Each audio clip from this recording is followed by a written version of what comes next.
When theater owner Larry Austin meets James Van Sickle, he thinks he's found the man of his dreams. Larry thought he was just a gift of the gods, you know. Unfortunately, not every Hollywood tale has a happy ending. At a certain point, it was clear that relations between the two became strained. This is the true story of a volatile friendship between a hustler. He had to deceive these people into believing that he actually cared for them. And a man living out his fantasies. The last thing he said to me is, God will protect me. There you are.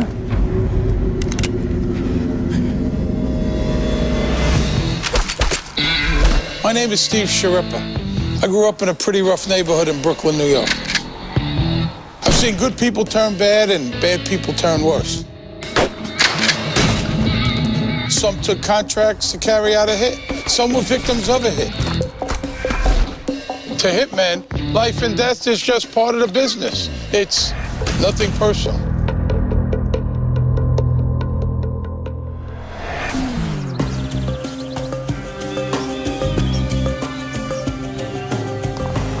Hollywood, 1997. Hitman Christian Rodriguez is dressed like a villain from an old-time movie. And Lawrence Austin, an old man who loves those timeless classics, is about to die. His murder has been arranged by the young man he loves, James Van Sickle. The story of Larry Austin and James Van Sickle is a tale of two dreamers. It's a Hollywood love story and a cautionary tale. You see, you never know what a person's fantasy really is until they decide you're it. Larry longs for a beautiful young lover, but James has dreams of his own. Both their dreams come true. So why is this story a tragedy? Thank you for coming. Enjoyed the show. Larry owns the Silent Movie Theater, a local landmark devoted to keeping Hollywood's history alive.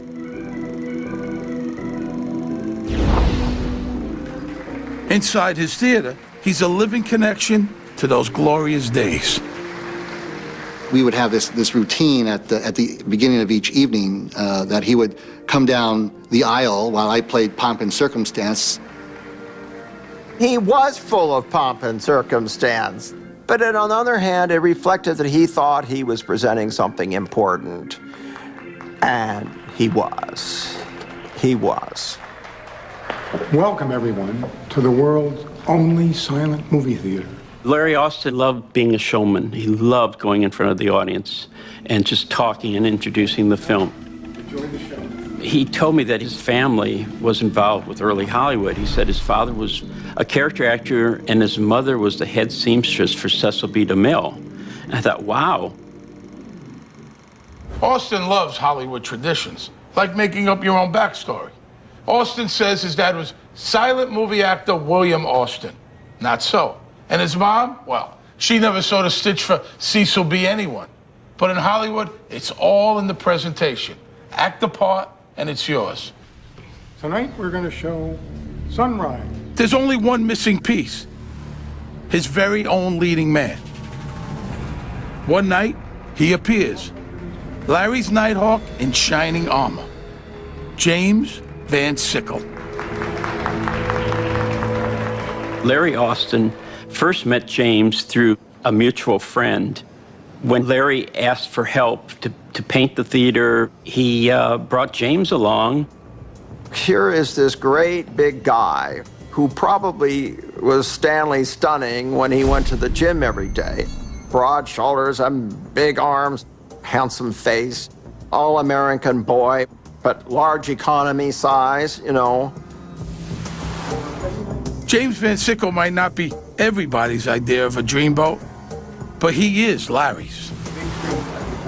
Larry told me, looked at him and said, wow, he'd like to have him. He's such a hunk. What else got here? There may be some guys whose heads aren't turned by a beautiful creature who is 40 years younger. Larry Austin is not one of them. Larry's a lonely 67-year-old man, James is a 27-year-old ex-con hustler looking for a sugar daddy. Cupid, draw back your bow. At the beginning, James Van Sickle is just what a crumbling old theater needs. He could do things that Larry could not do. Larry did not like to get his hands dirty. James was great to handle things that needed to be taken care of. James, this is wonderful. What could be better than a helpful hunk? I mean, it was a strong sexual attraction, and Larry thought he was just a gift of the gods, you know.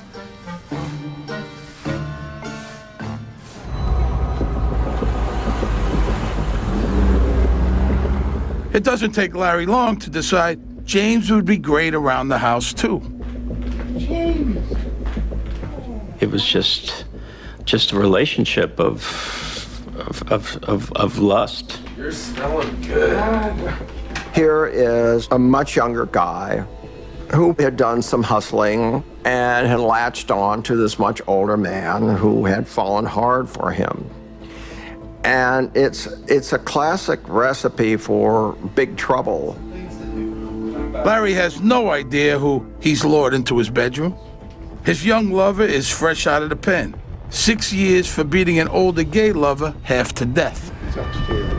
He put out at some level sexually to these guys to satisfy them and to draw them into a relationship with him, and apparently succeeded quite well. And yet at the same time, he entertained a secret hatred. I'm gonna be up there in a second. I go freshen up. Okay. In his first ever interview, James reveals what he really thinks about old gay men who put the moves on young guys.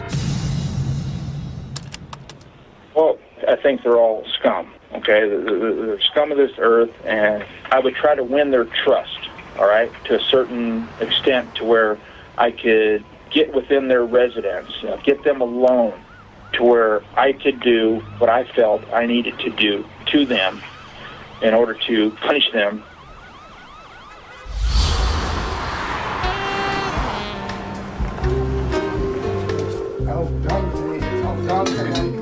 For now, Larry's ignorance is bliss. Larry loved to do for James, as Mae West would say, you know, doing for him. He just idolized him, and whatever he could possibly do, you know, buying types of foods that he liked, he was always thinking of something to get James. And I thought, oh boy, you know, he's in love. I'm hungry for something. James, in the relationship with Larry, was very dominant. Larry liked that. He liked someone strong around him.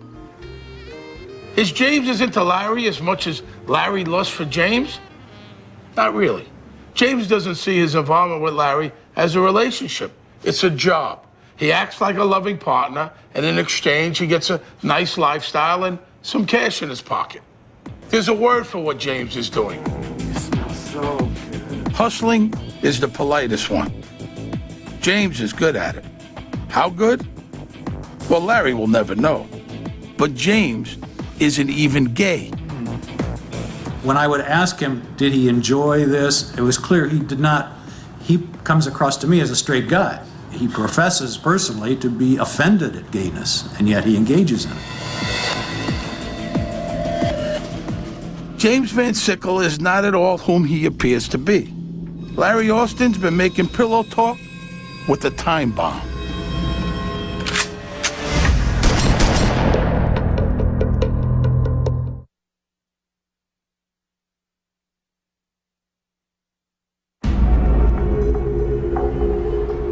Friday, January 17, 1997.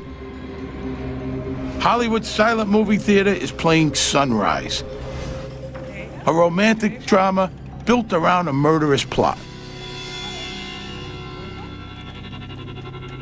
Hitman Chris Rodriguez is at the theater to turn a real love story into a real murder. It's not how a romance is supposed to end, with a hired killer.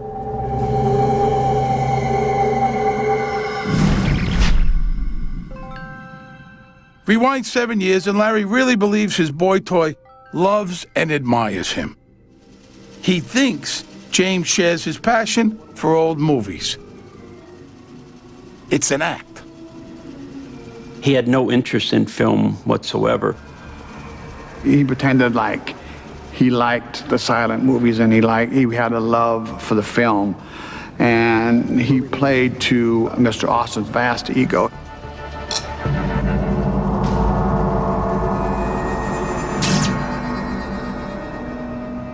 Stroking egos is child's play for any hustler. What's hard for James is taking orders.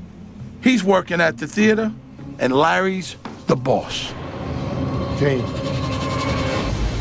we have some problems. When James was working in the theater, Larry was in charge. I mean, it was his show place. Everything went by Larry. Larry's not so good on the labor relations front. For one thing, he doesn't pay James, treats him like a kid, gives him spending money and presents. Larry expects James to be happy with this arrangement, to love him for his firm but kindly ways. Yeah, well, Larry's in dreamland. If he woke up, he might see the writing on the wall. Austin was a control freak, and he liked to keep Van Sickle controlled. He would give him just enough money to exist on, but never enough to really do anything with. You'll be paid. If you're starting to think Larry's got blinders on, you're dead right. He thinks all James needs is some firm guidance. There's a big problem with treating James Van Sickle like a kid. I mean, he's the last person on earth you want to remind of his childhood. He started out in Nebraska, a great place unless you're poor and not even your family wants you. You see, James isn't living his dream, not even close. He's running from his nightmare.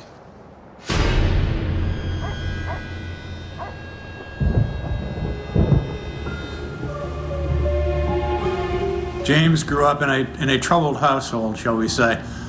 His earliest memories are of severe beatings and mistreatment. He was made to feel ultimately like he was undesired. When his mom and dad split up and mom remarries, life gets way worse.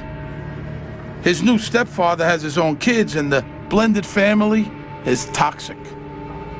James tells us what that was like. My early childhood was very, very difficult. We were, extremely poor people, and so there was a little bit of sibling disparity. Someone has to go, and it's James. It was a heart-wrenching moment. I remember everybody was crying, and I was shaking like a leaf. It terrified me. And I was begging not to go. I blame myself for letting him go. I shouldn't have let him go. James is handed off to a Christian home for kids whose parents don't want or can't afford them. But the kids there don't learn to fear God nearly as much as they live in terror of the people who work there. We thought they were such good people, and these people were molesting my son. There was 6 perversions that went on, okay? It first began with the oral copulation. It wasn't until my 13th year was when he started going in a different direction. This guy was a monster, and there was no way you could escape him at my age. These people were supposed to be Christian people, and they weren't. You don't do this to children. James is 10 when he's put in the children's home. He's 15 when he gets out. Now, those are important years for a kid. And for all of them, he is a sexual plaything for one of the authority figures there. So, when other kids are learning the 3 R's, James is learning that if you satisfy someone's lust, they treat you better. And all you lose is your innocence and your dignity. He was out of control. He was wild. He was just like something would trip his mind and he would lose it. As soon as he's old enough, Van Sickle joins the Marines. He's angry and unstable.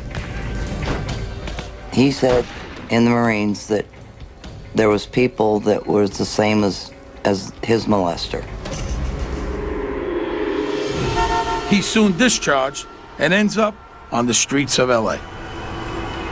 The only real skill he's got is what he learned in that children's home. You could trade your body for a meal and a warm bed. James Van Sickle becomes a hustler. He was doing sexual favors with men to survive. To survive or to take revenge. That older gay lover he beat up wasn't the only one. A great many hustlers start out as straight, but because they are straight, they get confused because the John is the only one who is really showing them affection. And they can build up a great deal of anger and resentment and frustration. What is a hustler, really?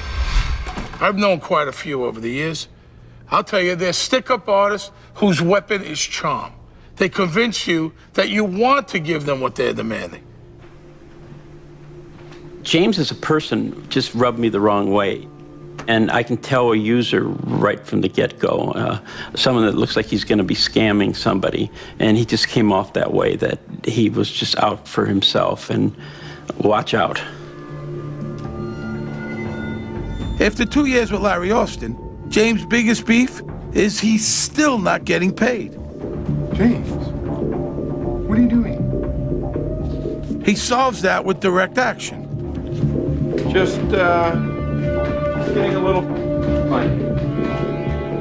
At a certain point, it was clear that relations between the two became strained, and it was over money. Love of money, the root of all evil. But James Van Sickle isn't the only one in this odd couple romance with a shady past. Larry spent a couple of years in the pen himself. Wait a second. Larry's an ex-con too? As a matter of fact, he is. It's part of his real backstory. You see, before he reinvents himself as a Hollywood aristocrat, Larry Austin is an accountant who has a habit of pocketing other people's money. A habit that lands him 2 years for embezzlement. Does Larry reform in prison or just get more clever? And how did he come to own the silent movie theater in the first place? It was owned by a little old lady. Somehow Larry gets her to hand over the keys. Larry Austin, there was a shady element to him. I think there was some stretching of the truth on a lot of things, of how he got her to sign it over to him. Larry and James, two hustlers chasing their dreams. With this one. How could that lead to conflict? Good. Larry gives James a cushy life and a new truck. What more could he want? Problem. This life comes with strings. The truck is in Larry's name.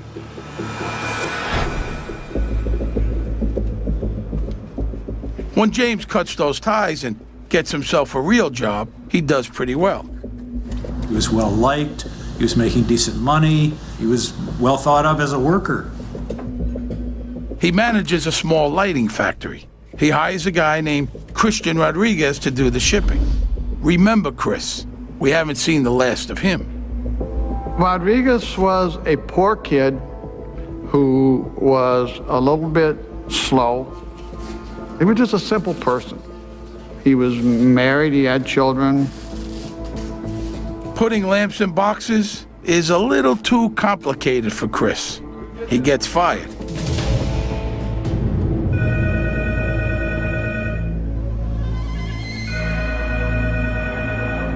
Yeah, floor again, what's up? Great. All the while, Larry's been enticing James to come back to the theater. He finally gets his way by offering him a share of the business and the job of projectionist. James tries to control his temper. It can't last. I tried for several years to maintain. I would totally destroy personal property. I mean, it was like a tug-of-war type thing with me. Larry called me and said, "Oh, Michael, James is acting up again." I said, "What's wrong?" He said, "Oh, he said that he wanted money, and he said if he didn't, he was going to break things." What are you doing? You're destroying my treasure. You animal! You animal! If Larry is still thinking James is his dream come true, he's got some issues of his own. And if he thinks his patience is the solution to Van Sickle's anger, he's not a dreamer. He's delusional. It's a fine line, but crossing it can get you hurt.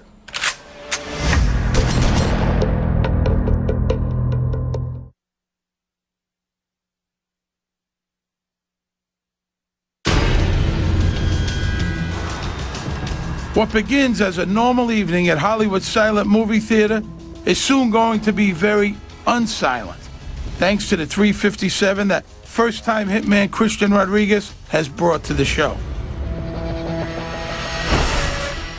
In fact, Rodriguez will be the show, and the audience will never forget it.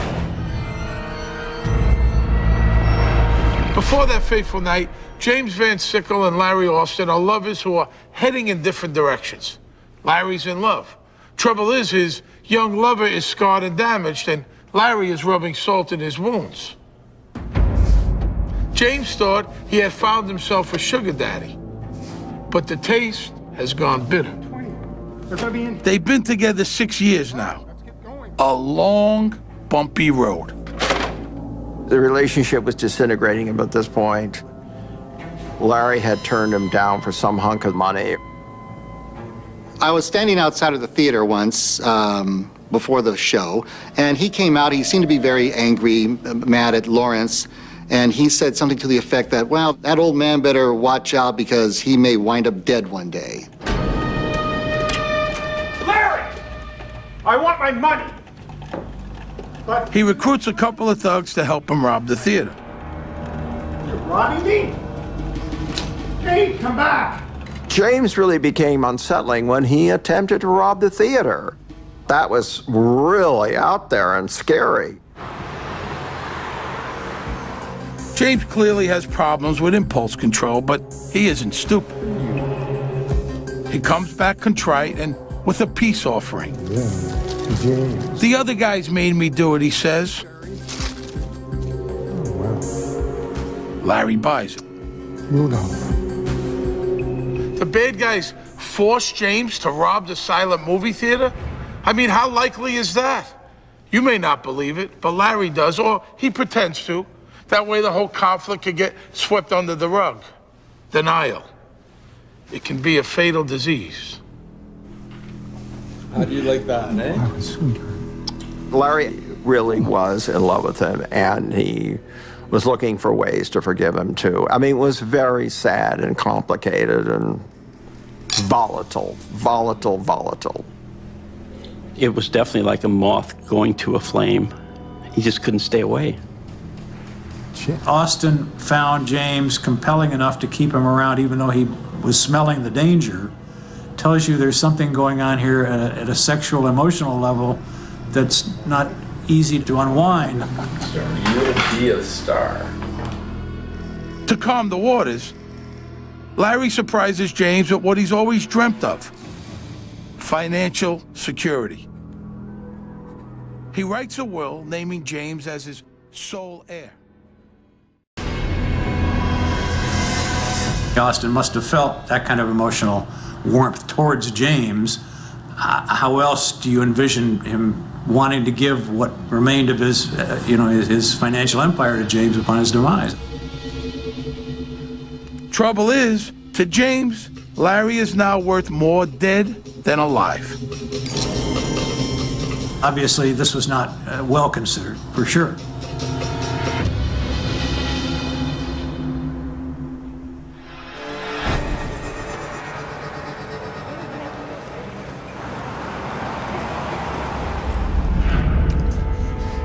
Hey, Good morning, James. All right, home. By morning, Larry realizes he's made a bad move.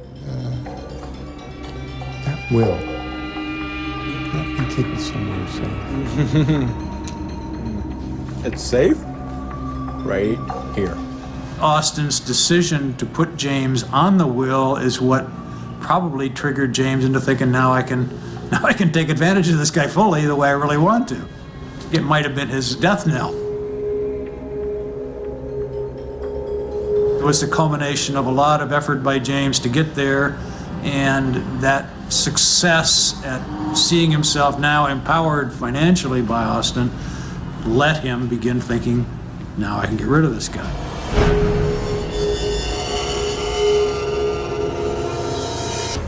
With the will in his pocket, the brakes are off on James's rage. You're full! I'm tired of it! Hey, Garville, son of a... Finally, one night, they got into this heated fight, and James had taken a phone cord and wrapped it around his neck, and Larry thought he was going to die. I did almost kill him, kind of put the brakes on what I really wanted to do to this person. It's hard to explain what goes through my mind. What doesn't go through his mind is that physically attacking someone is a crime. It's called assault. Larry calls the cops, but then drops the charges. I said, I'm beginning to worry about this situation, Larry. I'm beginning to get afraid for you. This is not good, and you really need to take steps to protect yourself. Larry didn't want to recognize the really true danger that he was in, that was escalating by the minute. He said to me, as God will protect me. James is now afraid that last attack might have scared Larry into dumping him. He's got to act fast. Panic. That's how a hustler with a violent temper becomes a guy who can plot a cold-blooded murder. So James decides Larry Austin needs to die. That way he'll get everything he needs from him. Vengeance and a small fortune. He decides a robbery gone bad is the way to go. And he won't do it himself. He'll hire a hitman. But who can he recruit to pull the trigger? Who's desperate enough to kill an old man for cash? How about the dimbo from the lighting store? Chris Rodriguez? He's got a family to feed and no marketable skills. Perfect. I don't know if you could say I snapped, is that I had a desire, an overwhelming desire to punish Lawrence Austin, okay? And I began talking about it to friends, anybody that would listen. I would, man, I hate this person, man. This person's a scumbag. He does a lot more than call him bad names. He gives Rodriguez a detailed plan. Van Sickle told him almost everything to do. And whatever Van Sickle would tell Christian to do, that's what Christian would do. James told Christian, look, if we get this to happen, we're both going to be in clover. I'm going to have all this money, and you'll be my sidekick, and we'll go through life much better off than we are now.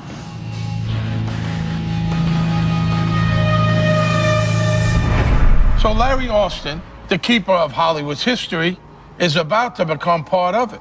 A real-life tragedy, just a few blocks south of the boulevard of broken dreams.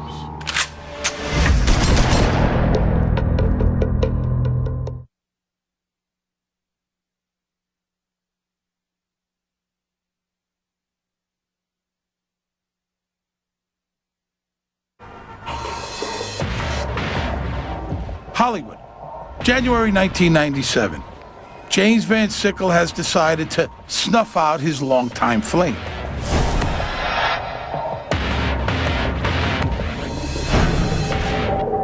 He approaches his former co-worker, Christian Rodriguez, with the proposition. Rodriguez had no criminal history, but once Van Sickle planted that seed into him with the money, it just ate him up until he decided to go ahead and kill for it.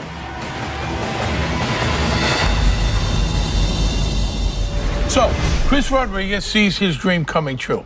Before, he couldn't hold on to a job. Now all he's got to do is kill a guy and he's on easy street. For most people, this is where your conscience or your better judgment would kick in and say, whoa, this is wrong. This is a bad idea. Doesn't happen.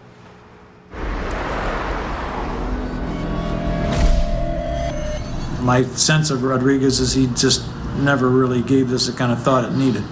How would he have ever envisioned himself succeeding at this process? I see Chris Rodriguez as an incredibly weak-minded individual. Larry Austin could see what's coming. His dream crumbling into a nightmare. Larry had told me, like, it was probably about 2 weeks or 3 weeks before he was murdered, that he was frightened of James, and he said that he had a cell phone now because he was afraid that James was going to be cutting the phone wires and Larry couldn't call for help. He told me that anything happened to him, point the finger at James. Now that he has a plan, James doesn't mind pretending to be the obedient boy toy, so he keeps a lid on his temper. This real estate will soon be his and he'll be rich. And that powerful exploiter, Larry Austin, he soon will get what he deserves. Enjoy the show. He's a scumbag, okay? And I knew I couldn't do it, okay? I mean, if I did it, everybody would know. I thought about doing something, you know, in the theater, doing it dramatic, all kinds of things. Van Sickle's actually gone way further than just musing about it. He's justified to himself that Larry deserves to die. His true goal is an avenging angel kind of attitude towards people like Austin for the purpose of paying back for the past history in his own life.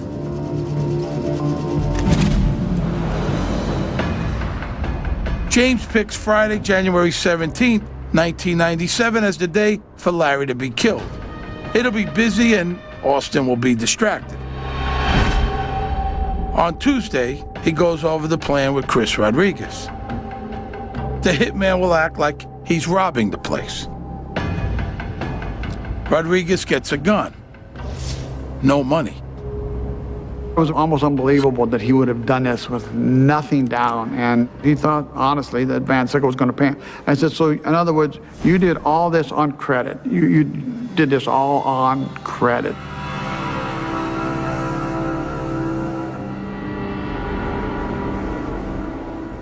Three nights later, Chris Rodriguez heads to the theater.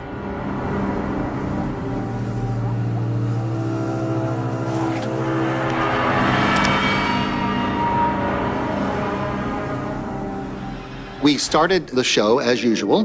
He would come down, we did Pomp and Circumstance, and he introduced the show.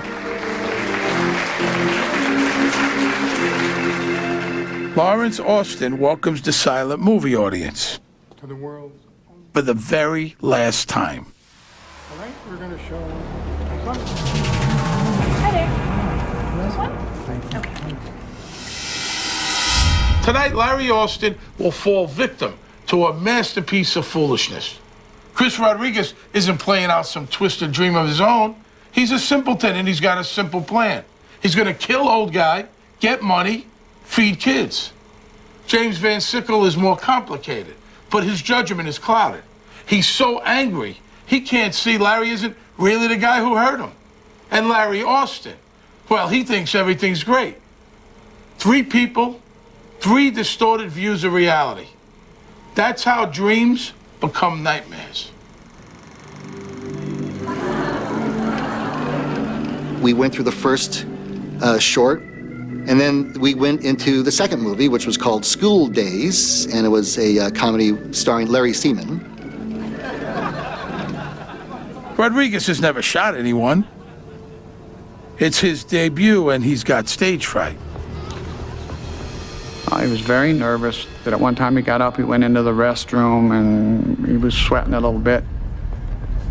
He didn't know if he was going to go through with it, but then he started thinking about his wife and his kids. He didn't have any diapers and no money, and that pushed him over to make him go ahead and do it.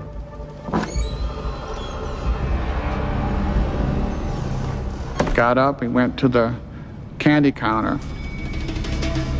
I need to see your manager. He said he wanted to buy a block of tickets for a future performance. Gentlemen, And about that same time, Mr. Austin walked up to the counter. Yes, sir. How can I help? And then that's when Rodriguez pulled the gun and demanded the money. There you are. Mr. Austin complied, absolutely started rounding up the money, putting it in a paper bag, and Rodriguez kind of leaned over the counter, got a little closer, pointed the gun straight out as far as he could, right up to Austin's head. Hurry up! Larry Austin thinks he's being robbed. It's his last delusion.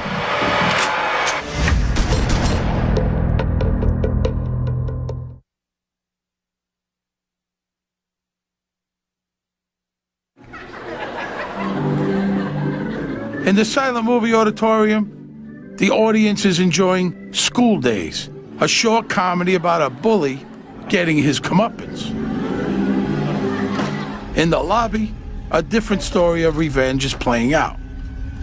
This one's a tragedy. Lawrence Austin loves silent movies. He loves living in their dreamy world. And when he dies, it's just like one of them. Not a word. All action.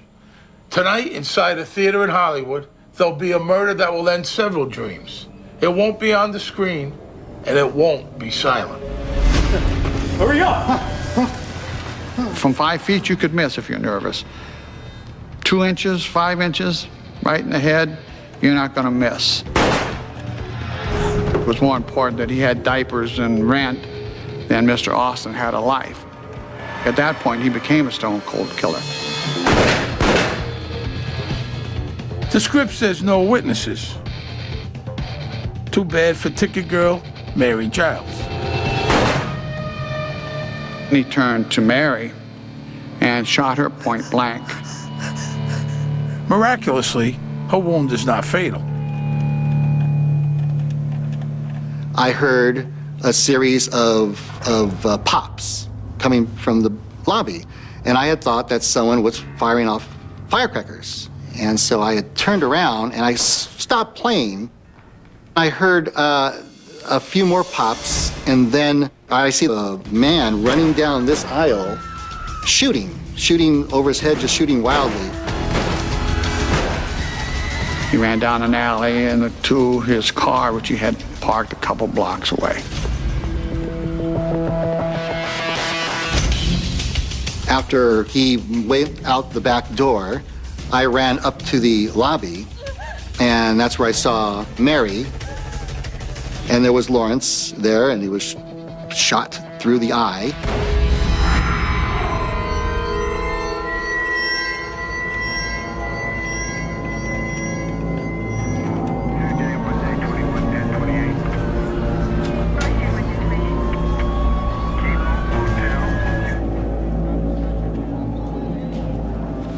John Miller is the first detective on the scene. I saw everything.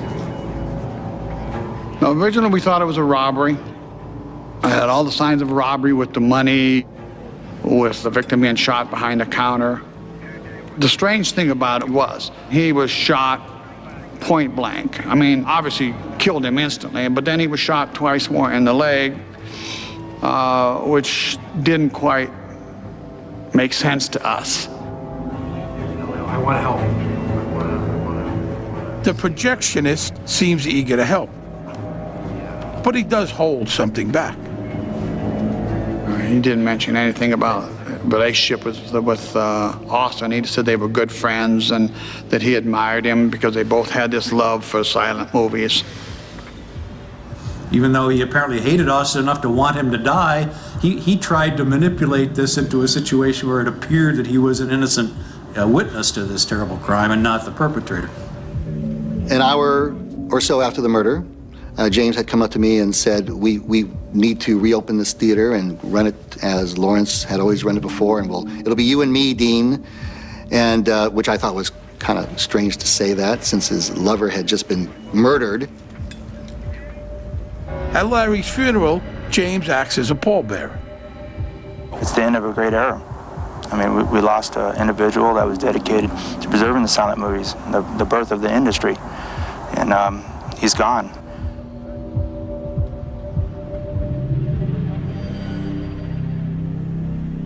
The next day, when Detective Miller searches Austin's apartment, he finds the will. We thought, well, that was kind of strange that he would write a will and then it would be in the computer and he would leave everything to Van Sickle, who at that time we only knew as just his projectionist. So the cops have their suspicions about James Van Sickle, but nothing really to go on. The real break comes when Mary Giles describes the shooter to a police sketch artist.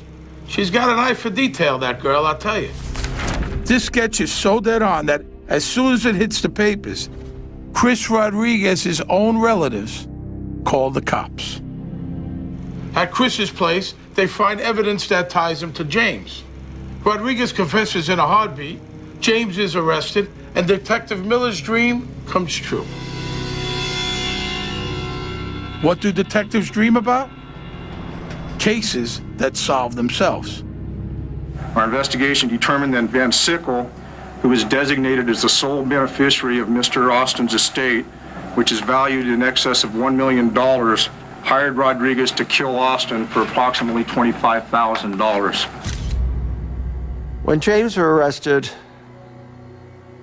I was shocked and I just felt tremendous sadness all around. I felt sad for him, sad for Larry, sad for the theater, sad for the patrons.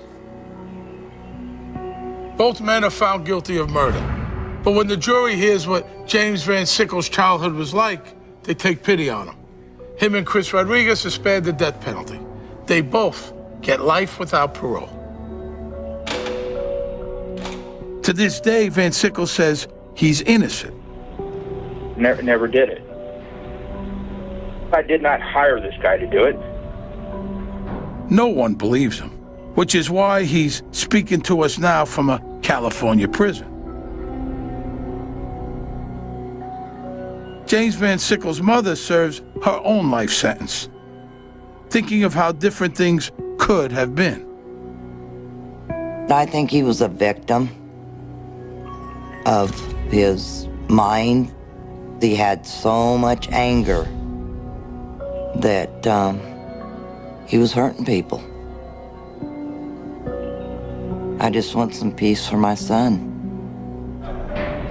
There's little chance of that. Sorry as you might feel about a guy's lost youth, it's no excuse for cold-blooded murder. Larry Austin did not deserve to die.